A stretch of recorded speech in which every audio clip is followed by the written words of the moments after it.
그 바다에서 일어나는 바울을 싣고 지금 이동하는 중에, 여러분 바울이 지난주에 우리가 봤지만 나를 로마에 가서 카이사한테 내가 상소하겠다 그런 이야기를 했기 때문에 로마로 보내지 않을 수 없어요. 죄수거든요. 아직도 죄수인 바울을 태우고 지금 군인들이, 그리고 어떤 배에서 좀 호송하는 내용이 이제 사도행전 거의 끝 무렵 27장에 나와 있는 이 항해 관련된 내용입니다. 그 전에 보면 그 바울을 호송하는 이 리더가 나오는데요. 율리오라고, 그 백부장인데요. 자기 경험이나 자기 지식으로 지금 출발합시다. 자기 경험으로 한 거예요. 그래서 미항이라는 작은 항구를 이제 떠났어요. 그런데 잘못된 판단이죠. 태풍을 만난 거예요. 태풍을. 바울은 처음에 대속죄일 금식일이 있어요. 그런 것도 지나고 초막절이 지나고 늦가을에 지금 역풍을 무릅쓰고 항해하는 것은 이건 좀 위험하다라고 얘기를 했기 때문에 겨울을 여기서 그냥 보내고 가자. 위험하다. 여러분 바울이 항해에 대해서 잘 아는 사람은 아닙니다. 그런데 바울은 전도 여행을 많이 하던 중에 파선당한 일이 여러 번 있었기 때문에, 그래서 어떤 직감이라는 것이 있었어요. 그리고 무엇보다 성령님께서 주시는 어떤 감동이 있었어요. 그래서 겨울은 내가 기도하니까 성령께서 주시는 감동에 여기서 지나고 가야 될 것 같다. 만약에 그렇지 않으면 물질의 피해도 있고 인명의 피해도 있을 것이다. 위험하다는 것을 경고했거든요. 여러분 기도를 많이 하는 사람이 위험하다 하면 좀 우리는 들어야 될 필요가 있습니다. 예수님도 어부는 아니었지만 정확한 판단을 갖고 계셨잖아요. 예수님도. 그런데 이 백부장은 선장이나 선주의 말을, 배 전문가 말을 듣고 출발했습니다. 그래서 왜 그랬냐? 여기 그들이 있었던 항구는 보잘것없었는데 좀 피닉스라는 데로 가면 큰 항구거든요. 거기는. 거기서 좀 머물고 싶었다는 거예요. 겨울을. 인간적으로 또 편안함으로 그런 어떤 결정을 내리게 된 것입니다. 그래서 우리가 영어 예배가 일찍 끝나니까 우르릉쾅쾅. 우리가 이 시간 좀 질문해야 될 것은 이겁니다. 나는 내 항해를 시작할 때 어떤 기준으로 하느냐? 탐욕과 편안함으로 하느냐? 어떤 기준에 의해서 내가 어떤 결정을 내리고, 여러분 우리가 이사도 하고 뭐 이렇게 움직이지 않습니까? 하는지 생각해 볼 필요가 있습니다. 어찌됐든 이 베닉스로 향해서 나아간 이 항해의 처음에는 이 남풍이 불어서 굉장히 기분이 좋았어요. 배도 잘 나가는 것 같고. 그런데 얼마 되지 않아서 바울이 예언한 대로 태풍이 몰려왔습니다. 나침판도 없었기 때문에 이때 당시는 나침판이라는 것이 없었습니다. 그래서 하늘의 별과 또 달, 그런 것들, 낮에는 해, 이런 것을 의지해서 방향을 정하고 가는 것인데, 여러분 태풍이 오면 다 아무것도 안 보이거든요. 구름이 가려서 밤엔 별자리도 안 보이고요. 낮에도 해가 잘 안 보입니다. 어디 있는지. 태풍이 그래서 방향을 못 잡기 때문에 어려운 거죠. 바다에서 여러분 풍랑이 온 것이에요. 여러분 이 풍랑이라는 것은 상상을 초월한다고 합니다. 여러분 풍랑이 얼마나 무섭냐면요. 어떤 사람은 기절한대요. 그냥. 제가 원양어선을 탔던 분하고 얘기한 적이 있는데, 옛날 원양어선 아시죠 여러분? 태평양 한가운데 고기 잡으러 나갔다가 한밤중에는 원양어선, 태풍이 없는 날에도 밤바다에 나가지 말라 그런대요. 공포에 질려버린대요. 원양어선 갑판 위로 밤에 나가지 말라 그런대요. 너무 무섭대요. 그런데 여러분 지금 태풍이 와요. 태풍이. 삐걱 소리가 나고 위위 소리가 나고 온갖 물건들이 지금 쓸려 왼쪽으로 오른쪽으로 기울어지고 정신을 차릴 수가 없습니다. 흑산도에 간 적이 있었는데 제가 전도팀을 데리고 최남단 흑산도에 갈 때에도 모타로 달고 갔는데도 여러분 물살이 좀 거세지니까 와, 하나님 아버지 어머니 기도가 나오더라고요. 저도 전도사님, 전도사였는데 전도사님 중보기도 해야 될 것 같아요. 배가 너무 흔들려요. 너무 흔들려요. 그래서 제가 물어봤어요. 이 주민들은 어떻게 이 육지와 흑산도를 오고 가느냐 그랬더니 주민들도 무서워서 막걸리를 몇 대접 마시고 그냥 기절한대요. 그리고 이 기둥에다가 몸을 아래에 보면 기둥이 있는데 몸을 묶고 하도 이러니까 막걸리 마시고 그러고 그냥 기절하고 간대요. 어떨 때. 가끔씩 무태 나와서 물건 사고 들어가고 그럴 때. 바다라는 것이 여러분 예측하기가 어렵고 힘든 거예요. 오늘 말씀에 보면 정신을 아무도 못 차렸고 그 통제 불능 상태에 빠졌다라고 했고요. 배에 있는 전문가들 아니겠습니까, 여러분? 작은 배도 아닌데 276명이나 탄 배면요, 큰 배예요. 여기서 아무리 노력을 기울여도 어떻게 컨트롤이 안 되는 거예요. 파도가 몰려오면 집채만한 뒤집혀질 것 같고 그런 상황에 놓여 있었습니다. 여러분 이것은 뭘 보여주느냐? 우리의 인간이라는 것, 인생이라는 것이 폭풍 앞에서는 정말로 일엽편주처럼 아무것도 아니라는 것을 다시 한번 알려주는 것 같아요. 우리 인생을 보여주는 것 같아요.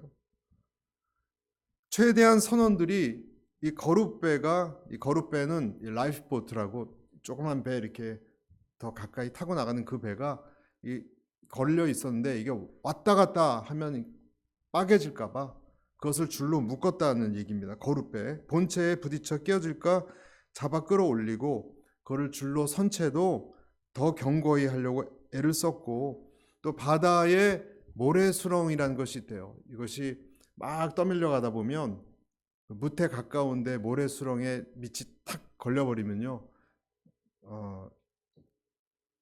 끝장이랍니다. 그러면 배가 움직일 수가 없어서 그러니까 급히 휩쓸려 가지 않게 닻을 내렸다 그랬어요. 거기서 더 깊은 바다에서 움직이지 않게 얕은 데로 가다가 모래톱에 걸려버릴까 봐.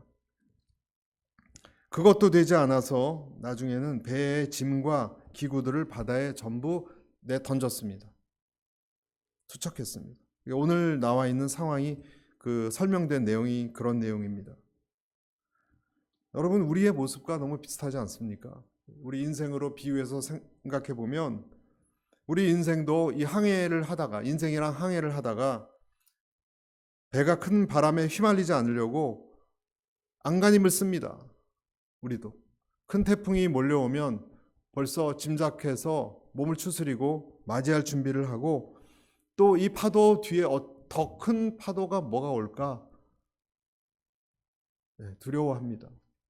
여러분 사람들은 인사할 때 평안하게 웃고 있지만 사실 여러분 한두 개씩 다 두려운 것들 가지고 있지 않습니까? 두려운 것들이 있어요.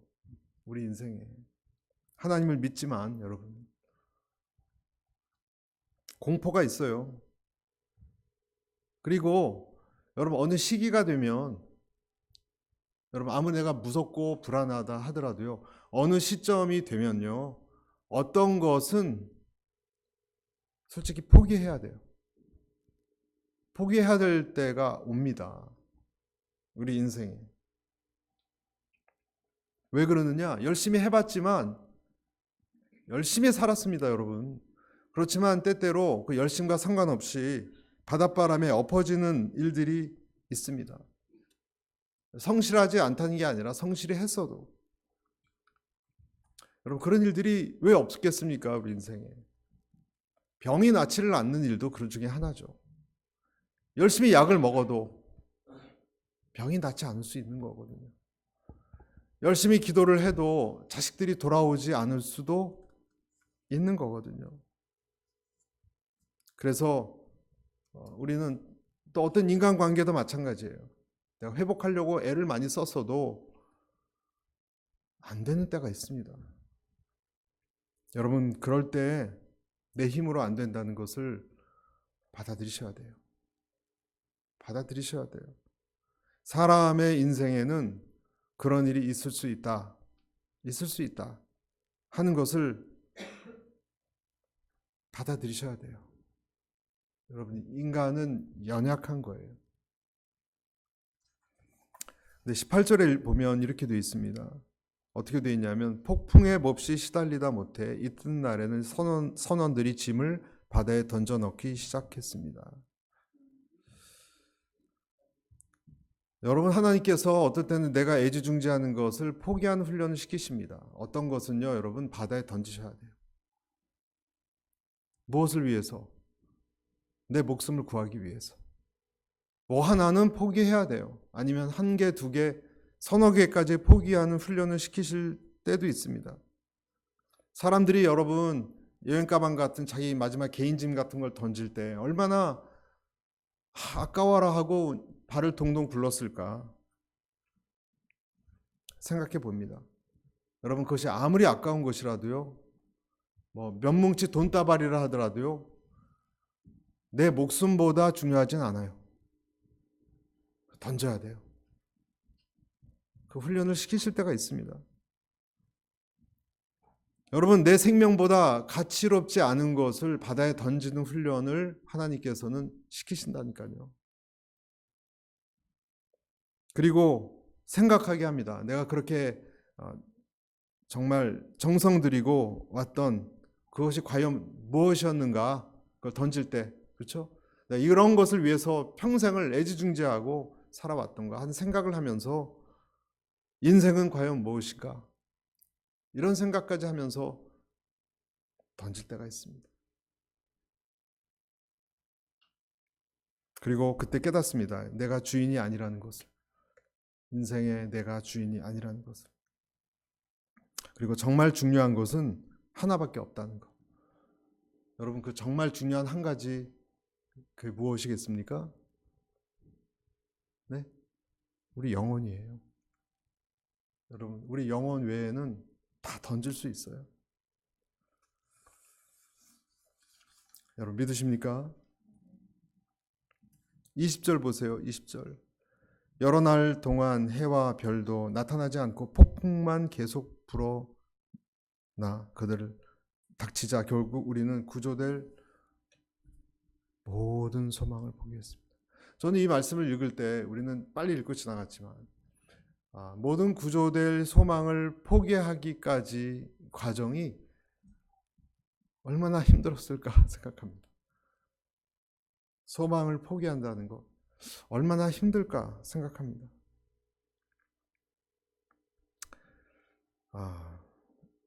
해도 별도 나타나지 않고, 그런데 여러분, 그 소망이 포기될 때 새로운 소망이 나타나는 것을 믿으시기를 축복합니다.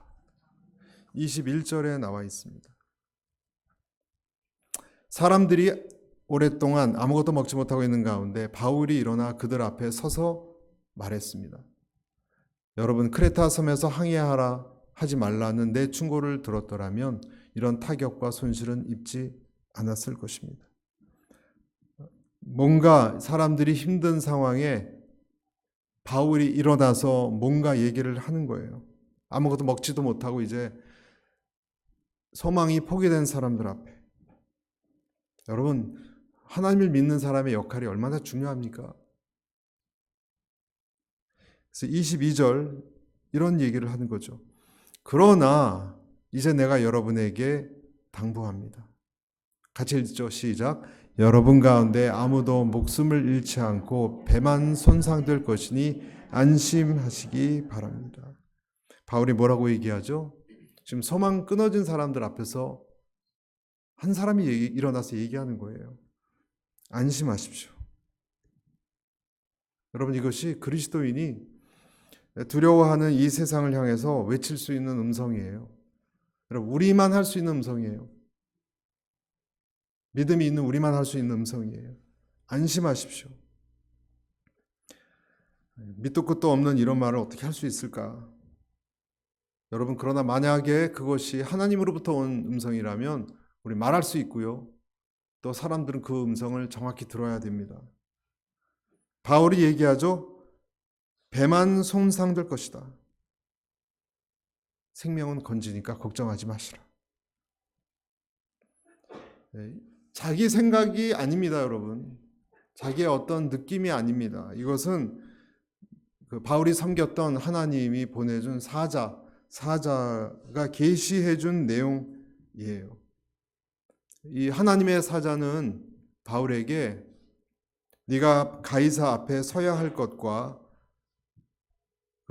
너와 함께한 지금 275명의 생명까지도 살려준다는 것을 설명해 주셨어요, 미리. 그래서 바울이 지금 이야기를 이 계시에 근거해서 계시에 근거한 거예요. 자기 생각이 아니라 어떤 이야기를 하고 심지어는 구체적으로 어느 섬에까지 걸릴 것까지도 예언하고 있습니다. 25절 보시면 그러니 여러분 안심하십시오. 내가 하나님을 믿으니 내게 말씀하신 대로 이루어질 것입니다. 아멘. 여러분, 믿음이라는 거는요, 내가 그냥 동의하는 것을 넘어서는 거예요. 여러분, 어떤 것을 우리가 믿는다 그러잖아요. 그러면 내가 내 마음과 힘을 다하여서 그것을 의지한다는 뜻이에요. 입으로만 하는 것이 아니라 내 모든 것을 던져야 하는 것이 그리스도인의, 그래야 얻는 것이 믿음이에요.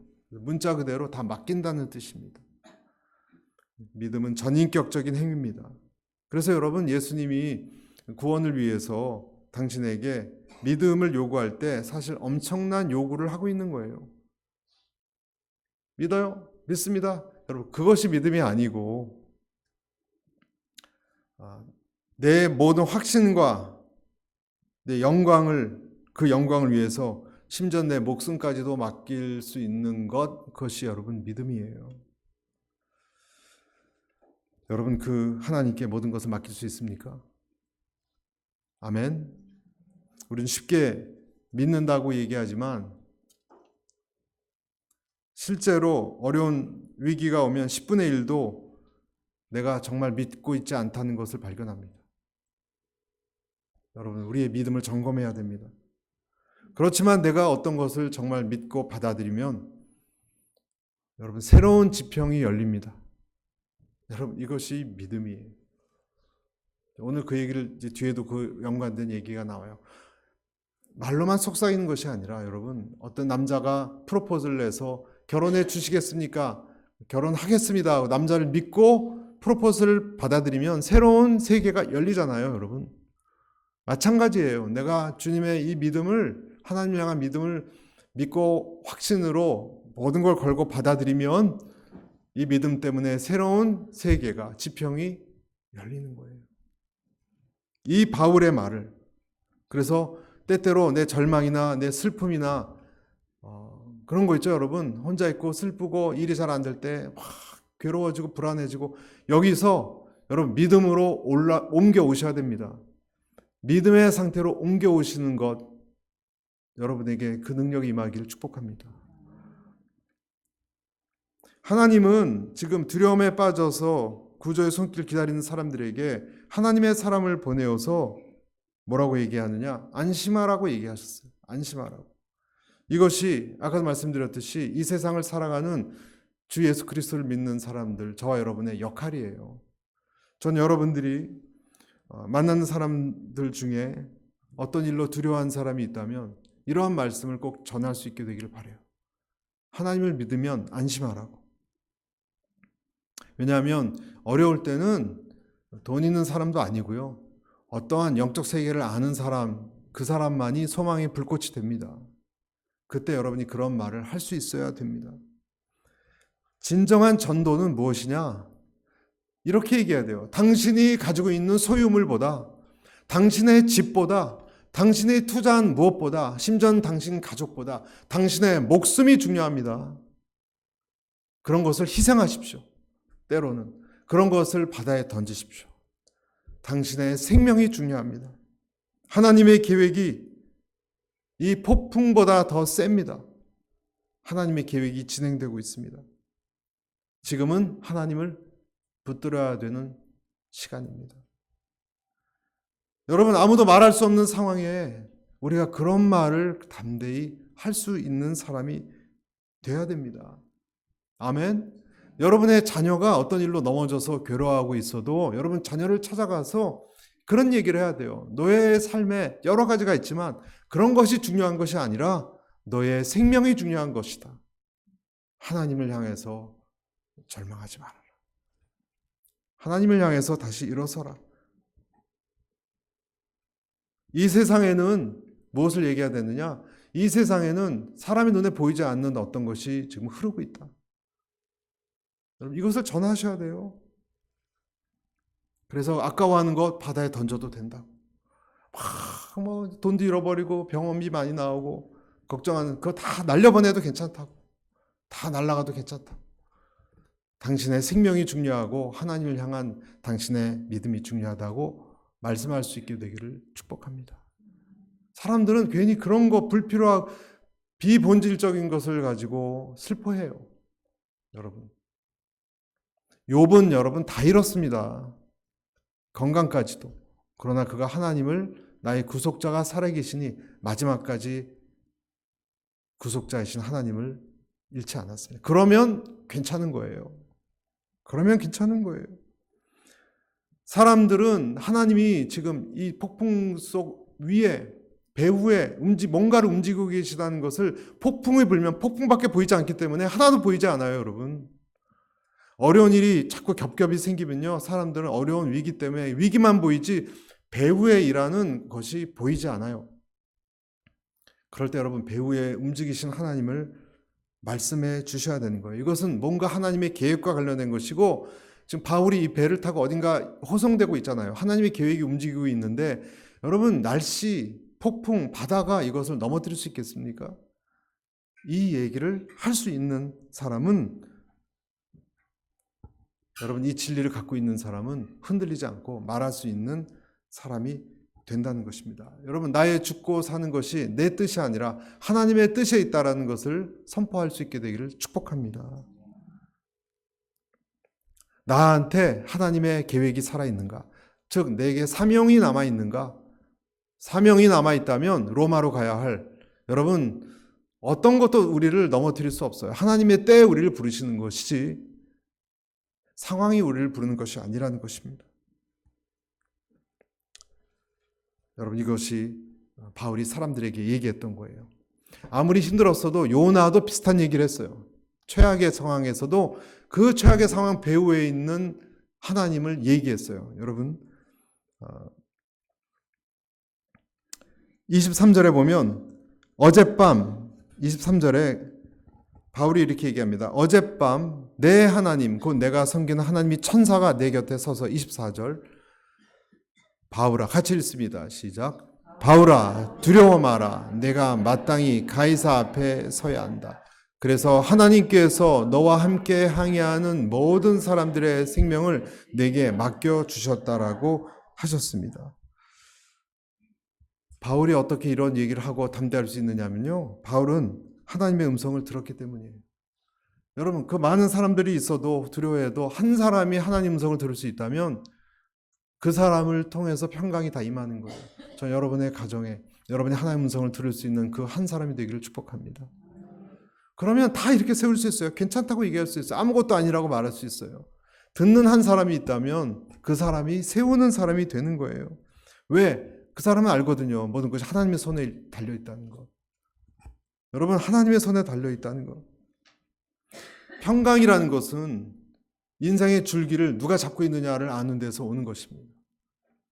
평강이라는 것은 모든 지각에 뛰어난 하나님의 평강이 그리스도 예수 안에서 너의 마음과 생각을 지킨다는 것을 모든 지각에 뛰어난다는 것은요. 모든 걸 빠삭하게 알고 계시다라는 뜻이에요. 그 하나님이 우리를 붙들고 있다는 것을 아는 사람입니다. 이 생각이 내 정신이 무너져 내리는 것을 지키는 것입니다. 여러분, 이 생각이 있을 때 그 사람 멘탈이 무너져 내리는 것을 지킬 수 있는 거예요. 잠을 많이 자서도 아니고, 여러분, 어떤 지식이 있어서가 아니에요. 배후에 하나님이 모든 지각에 뛰어난 그리스도의 평강이 저와 여러분을 지키시는 것을 믿으시기를 축복합니다. 그래서 아무것도 염려하지 말라는 거예요. 하나님을 줄기를 잡고 있는 사람은. 요한복음 14장 27절에도 그래서 이런 말씀이 있습니다. 평안을 너희에게 끼치노니 곧 나의 평안을 너희에게 주노라. 내가 너희에게 주는 것은 세상이 주는 것과 같이 아니하니라. 너희는 마음에 근심하지도 말고 두려워하지도 말라. 여러분, 바울에게는 이것이 있었고 벳사람에게는 이것이 왜 없었습니까? 바울에게는 그 심중에 예수님이 있었기 때문에 그런 것입니다. 여러분, 심중에 예수님이 있는 것이 이 정도로 중요한 것입니다. 왜? 바울은 여러 번 죽을 뻔한 위기를 개인적으로 많이 겪었던 사람이에요. 여러분, 우리가 알죠? 바울이 환난을 많이 당했습니다. 배고픔과 추위와 그런 것을 당하고 처절하게 배웠어요. 고난의 시험, 믿음의 시험을 통과하면서 하나님을 내 하나님으로 섬기는 사람, 그에게는요, 웬만한 것 갖고는 흔들리지 않아요. 그리고 그 사람에는요, 얼굴에서부터 그런 것이 풍겨나요. 세파를 지나오면서 하나님을 만나고 믿음의 시련을 겪은 사람에게는요, 어떤 평강의 기름 부심이 있습니다. 그래서 사람들은 그런 사람 옆에 있고 싶어 해요. 의지하고 싶어 해요. 여러분은 어떤 사람이십니까? 전 여러분에게 그 평강이 흘러나오는, 그리스도의 평강이 흘러나오는 기름 부음이 있는 사람이 되시길 바랍니다. 그리고 그런 사람들은 어려울 때 역할이 분명해집니다. 껍데기는 벗어나고 본질이 명확해집니다. 바울은 자기가 가이사 앞에 서야 할 것을 또렷이 알고 있었습니다. 그래서 환난 속에서 사람들을 안정시켰습니다. 아까 말씀드렸던 요나도 그렇게 했습니다. 1장 12절에 그의 최악의 상황에 요나가 뭐라 그랬는지 아십니까? 그가 대답하되 나를 들어 바다에 던지라. 그리하면 바다가 너희를 위하여 잔잔하리라. 너희가 이 큰 폭풍을 만난 것이 나 때문인 줄을 내가 아노라 하니라. 여러분, 요나 같은 사람도 어려움이 생겼지만 요나의 마음속에는 지금 모든 이 내 주변에 돌아가는 것이 누구의 손에 움직이고 있다는 걸 알았어요? 하나님. 여러분, 이 생각, 이 관점이 있어야 된다는 거예요. 내게 평소에도 또 특히 어려울 때 여러분, 문제의 그 얼굴만 보고 두려워하는 것이 아니라 이 모든 판을 움직이는 하나님이 계시다는 것을 느낄 때 여러분, 그 사람이 올바로 기도할 수 있고 음성을 들을 수 있어요. 그렇지만 바울의 말을 믿지 못하면 어떻게 됩니까? 공포에 질려서 판단을 잘못합니다. 판단 잘못한 내용이 그 다음에 나와 있어요.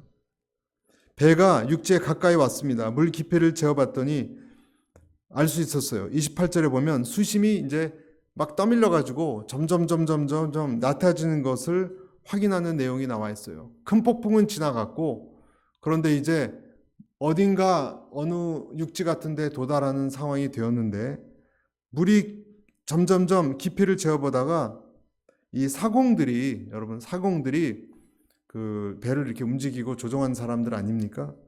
닻을 내리는 척하고 몰래 거룻배를 바다에 내려놔서 자기들만 도망가려고 했습니다. 그 내용이 여러분 오늘 말씀에 나와 있습니다. 자, 말씀을 한번 보시죠. 28절 한번 보시죠. 수심을 재어보니 물의 깊이가 약 25루 귀하였습니다. 조금 있다가 다시 재어보니 약 15오루 귀하였습니다.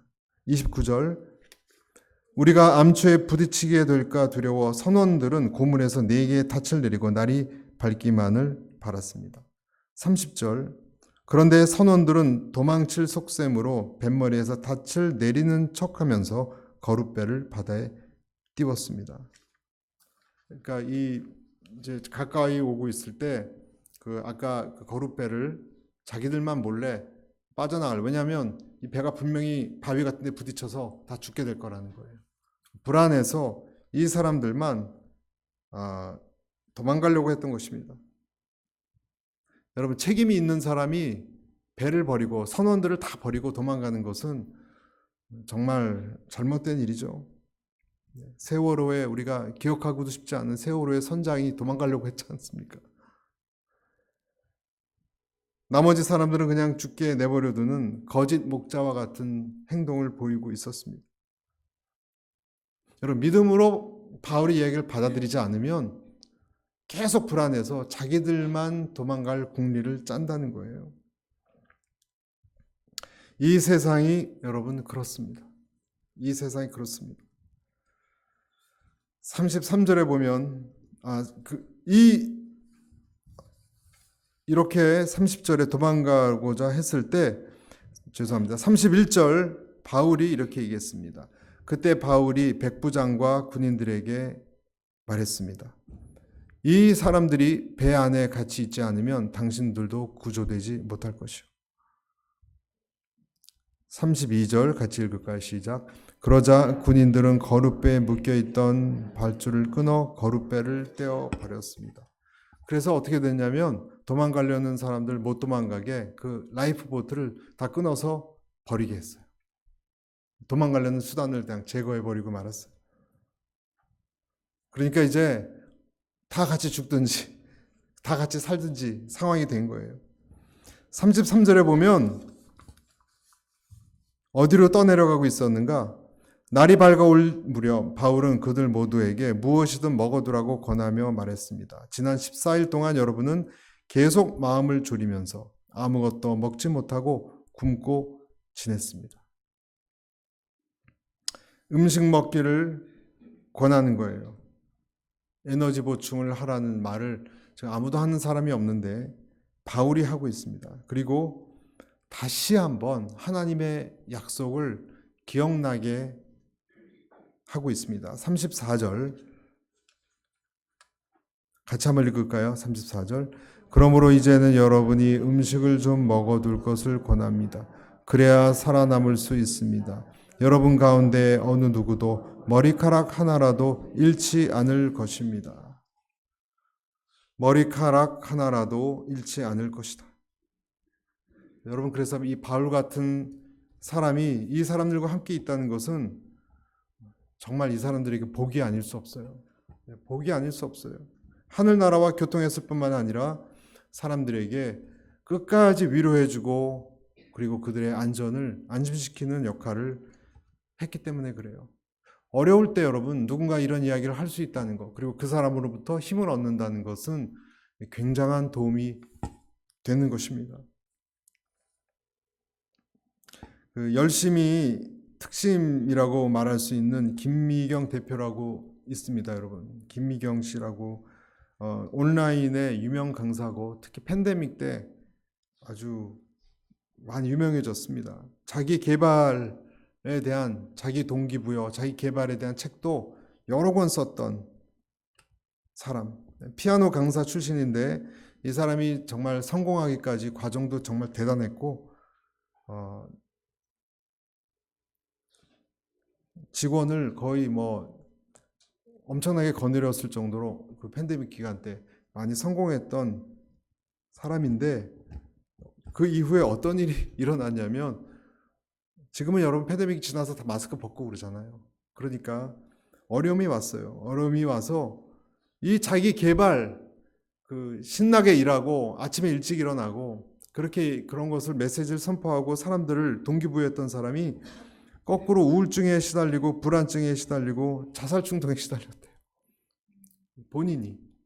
본인은 새벽 4시에 일어나서 하루를 시작하면서 정말 죽어라고 열심히 일했는데 그 열심히 일한 끝에는 아이러니하게도 행복이 아니고 죽음이 기다리고 있었다는 것을 고백했습니다. 그래서 자기 독자들에게 미안하대요. 지금까지 썼던 것은 사실 다 안 맞는 얘기라고. 그때 하나님이 찾아오셨다고 합니다. 이 사람이 크리스찬이 된지 몰랐어요. 하나님이 찾아오셔서 어떤 옷을 입혀주셨다고 해요. 뭐라 그러셨냐면 넌 내 딸이고 이 옷을 입어 그러셨대요. 하나님께서. 그리고 열심히 막 살지 말고 잘 살으라 그랬대요. 막 살지 말고. 열심히 사는 것하고 막 사는 것은 다르다. 내 안에 있으면 잘 사는 것이고 내 밖에 나가면 막 사는 것이다. 그리고 달라졌다고 합니다. 이 김미경 씨 알고 봤더니 어머니가 굉장히 독실한 그리스도인이었는데 어머니 유서에서 나중에 딸들을 향한 그 유서의 내용을 찾아봤는데 거기 이런 글이 기록되어 있었습니다. 얘들아, 한 가지만 알아라. 어떤 일이라도 너희는 위대한 하나님의 자녀다. 잊지 마라. 누가 너희를 끌어내려도 예수님의 이름으로 그 받은 모욕을 다 지워버려라. 너희가 누군 줄 알고 살아라. 남편한테 구박받고 저렇게 딸 만나서 그러느냐 미움받았던 이 어머니가 이 얘기를 유서에 있는 걸 다시 읽어보면서 이 김미영 씨가 힘을 얻고 여러분 다시 재생했습니다. 그래서 지금 간증만 해요. 간증. 그런 책도 안 쓰고. 여러분 어려웠을 때 어머니가 하셨던 믿음의 한마디가 이분을 살렸어요. 여러분의 입에서 나오는 한마디가 낙심되어 있는 친구들과 여러분의 가족을 살릴 수 있음을 믿으시기를 바랍니다. 겉모습은 보잘것없지만 자신감으로 가득 차 있는 어린 남자아이가 있어요, 여러분. 그 아이는 어떤 아이입니까? 어려서부터 아버지가 해주셨던 말이 그 아이에게 있어서 그래요. 너는 최고야. 너는 할 수 있어. 그런 말이 그 아이에게 계속 울려있기 때문에 그 아이가 당당히 서 있는 것 아니겠습니까?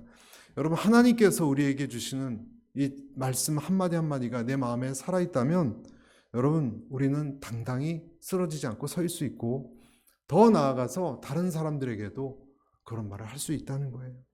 오늘 이 바울처럼. 바울은 사람들이 다 낙심해 있고 아직 다 믿지 않는 상황에서도 뭐라 그랬습니까? 밥 먹으라 그랬어요. 음식 먹으라고. 아마 웃으면서 얘기했을 것 같아요. 걱정하지 마시라고. 잘 찌개 끓여서 드시고 이제 앞으로 어떻게 살아갈 것만 생각하시라고. 지금 절망해 있는 상황에 이 절망을 껴트리고 일으키는 일을 했고 손수 오늘 말씀 읽어보면 승객들을 위해서 식탁을 마련하고 그리고 창고에서 다 가져왔습니다. 그리고 그 앞에서 축사하고 떡을 떼어서 줬어요. 무슨 장면과 비슷합니까? 예수님의 축사하시고 떡 떼어준 장면과 비슷한 그러한 잔치를 벌였습니다. 사람들은 전부 지금 혼이 나가서 아무것도 할 수 없는 상황이에요. 사랑하는 여러분, 오늘 우리가 이 말씀을 들으면서 이 사실을 기억해야 됩니다. 나는 하나님의 음성을 듣는 사람인가? 그리고 그 음성을 듣고 사람들을 일깨우는 사람인가? 내 안에 예수님이 살아계신가? 나의 믿음은 어떤 믿음인가? 만약에 그것이 여러분 확고한 믿음이 있다면 폭풍 속에서도 하나님의 계획을 의지할 수 있는 사람이 여러분이고 바로 그 여러분 때문에 여러분 그 한 사람 때문에 여러분 주변이 다 살아날 것을 믿으시기를 축복합니다. 그들에게 영적인 것뿐만 아니라 육적인 것도 먹이시고 그들의 등을 두드려 주시고 그리고 어떻게 살 계획을 세우시는 복된 온누리교회 성도님들 되시기를 간절히 바랍니다. 기도하겠습니다.